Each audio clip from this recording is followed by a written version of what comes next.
వి gold trusted gold buyers తాకట్టులో ఉన్న బంగారాన్ని విడిపించి ఈ రోజు ఉన్న మార్కెట్ ధరకే కొనబడును.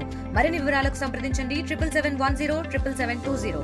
విశాఖలో సిఐఎస్ సదస్సు ఫస్ట్ రోజు కూడా దగ్గర ముగుస్తున్నటువంటి పరిస్థితులు కనిపిస్తున్నాయి.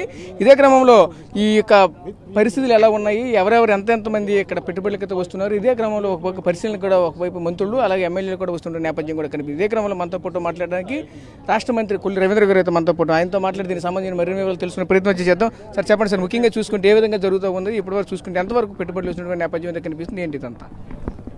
ఇవాళ ఆంధ్రప్రదేశ్ రాష్ట్రంలో జరుగుతున్నటువంటి పార్ట్నర్షిప్ సమ్మిట్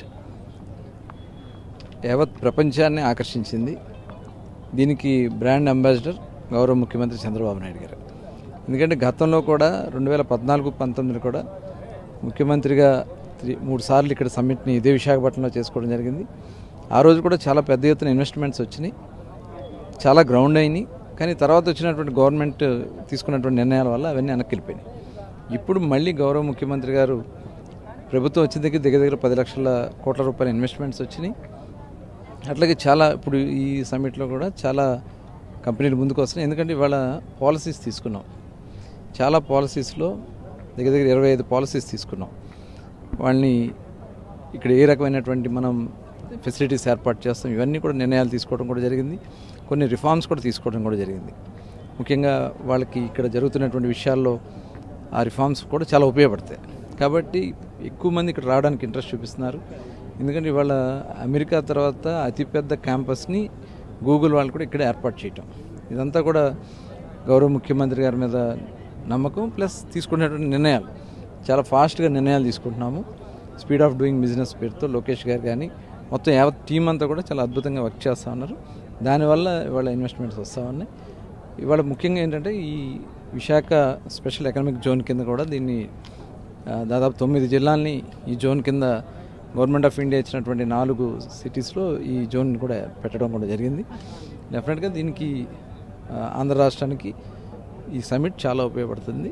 పెద్ద ఎత్తున దాదాపు 40 దేశాల నుంచి దగ్గర 200 మంది పైన రిప్రజెంటేటివ్స్ రావడం, ఆల్ ఇండియాలో ఉన్నటువంటి ప్రముఖులందరూ కూడా రావడం, ఇది నిజంగా ఆంధ్ర రాష్ట్ర ముఖ చిత్రాన్ని మార్చడానికి ఇది ఉపయోగపడుతుందని భావిస్తాను. అంటే ఎంతవరకు పెట్టుబడులు వచ్చాయి? నేను చూసుకున్న 3 లక్షల కోట్ల పైన అయితే నిన్న ఎంఓయూ కుదుర్చుకున్న నేపథ్యం. ఎందుకంటే ముందుగానే అయితే మనకి ఈ సమ్మిట్ జరుగుతున్నటువంటి తరుణంలో ముందుగానే ఒకరోజు ముందుగానే వచ్చి ఒప్పందాలు కుదుర్చుకునే నేపథ్యం అయితే కనిపించింది. దీన్ని ఎలా చూడాలి? ఈరోజు సుమారు ఎంతవరకు వచ్చాయి?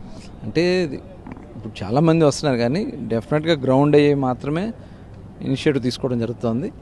దాంట్లో నిన్నటికి కానీ ఈరోజు కానీ దగ్గర ఒక 10 lakh crores వరకు జరుగుతుందని చెప్పి భావిస్తున్నాం.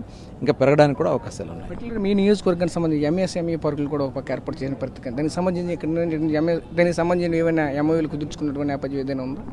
జరుగుతున్నాయి అన్నీ కూడా. ఇప్పుడు ఎంఎస్ఎంఈ పార్క్స్ కానీ మొన్న ఇండస్ట్రీస్ కానీ కూడా మనం ప్రతి ఇంటి నుంచి ఒక ఎంటర్ప్రెన్యూర్ తయారు చేయాలనేది లక్ష్యంగా పెట్టుకున్నాం. ఫారిన్ ఇన్వెస్ట్మెంట్సే కాకుండా లోకల్గా కూడా ఎంటర్ప్రెన్యూర్స్ తయారు చేయాలనేది ప్రభుత్వ లక్ష్యం. ఆ దిశగానే వాళ్ళు వర్క్ చేస్తున్నాం. వాళ్ళకి ఇన్సెంటివ్స్ కూడా ఇచ్చి కొన్ని పాలసీస్ కూడా వాళ్ళకి అప్లికబుల్ అయ్యే విధంగా కార్యక్రమాలు చేస్తాం. మీ శాఖకి సంబంధించినటువంటి ఏమైనా ఇన్వెస్ట్మెంట్స్ ఏమైనా ముందుకు వచ్చేటువంటి ఎవరైనా ఉన్నారా, ఏమైనా క్వాలిటీగా అందించేటువంటి అటువంటివి? ఆల్రెడీ మేము అది ప్లాన్ చేస్తూ ఉన్నాం. ఇప్పుడు ఆల్రెడీ ఇండస్ట్రీస్లో అవన్నీ వస్తూ ఉన్నాయి. అవి కాకుండా మైనింగ్ వర్క్షాప్ కూడా ఒకటి కండక్ట్ చేయడానికి రాబోయే 2-3 నెలల్లో వర్క్షాప్ కూడా కండక్ట్ చేసి ఆ రోజున ఇంకా ఏదైతే వాల్యూ ఎడిషన్ చేయడానికి కావాల్సినటువంటి అవకాశాలన్నీ కూడా స్థానికులతోనే ఏర్పాటు చేసి ఆ ఇండస్ట్రీస్ పెట్టడానికి నిర్ణయాలు తీసుకోవడం జరుగుతుంది. Thank you sir. సో చూసాం కదా, ముఖ్యంగా చూసుకుంటే ఒకటే చెప్పుకొస్తున్న నేపథ్యం అయితే కనిపిస్తుంది. ఏదైతే దీనికి సంబంధించిన సిఐఏ సంబంధించిన సమ్మిట్లో ఇప్పటికే కొన్ని లక్షల కోట్ల రూపాయలు అయితే మాత్రం ఇన్వెస్ట్మెంట్ అయితే తీసుకున్నటువంటి పరిస్థితి కనిపించాయని చెప్తున్నారు. ఇప్పటికే దీనికి సంబంధించి ప్రతిదీ కూడా ఒక పాలసీ రూపంలో తీసుకుంటున్నారు. ఎవరైతే బేస్ ఎక్కడైతే ఉంటారో వాళ్ళు మాత్రమే మనం అయితే సెలెక్ట్ చేసుకుంటున్నట్టు కూడా చెప్పుకోసం నేపథ్యం కూడా కనిపిస్తుంది. ప్రస్తుతం ఇది ఇక్కడ తాజా పరిస్థితి. కెమెరా పర్సన్ నాయుడుతో ఆర్టీవీ విశాఖ నుంచి. చరిత్ర సృష్టించినోడు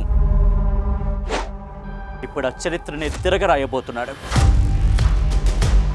అబద్ధాల గోడల్ని బద్దలు కొట్టి నిజాలను రాగా మీ ముందుంచబోతున్నాడు. నిజమైన వార్తల కోసం వెంటనే డౌన్లోడ్ చేసుకోండి రా యాప్ని.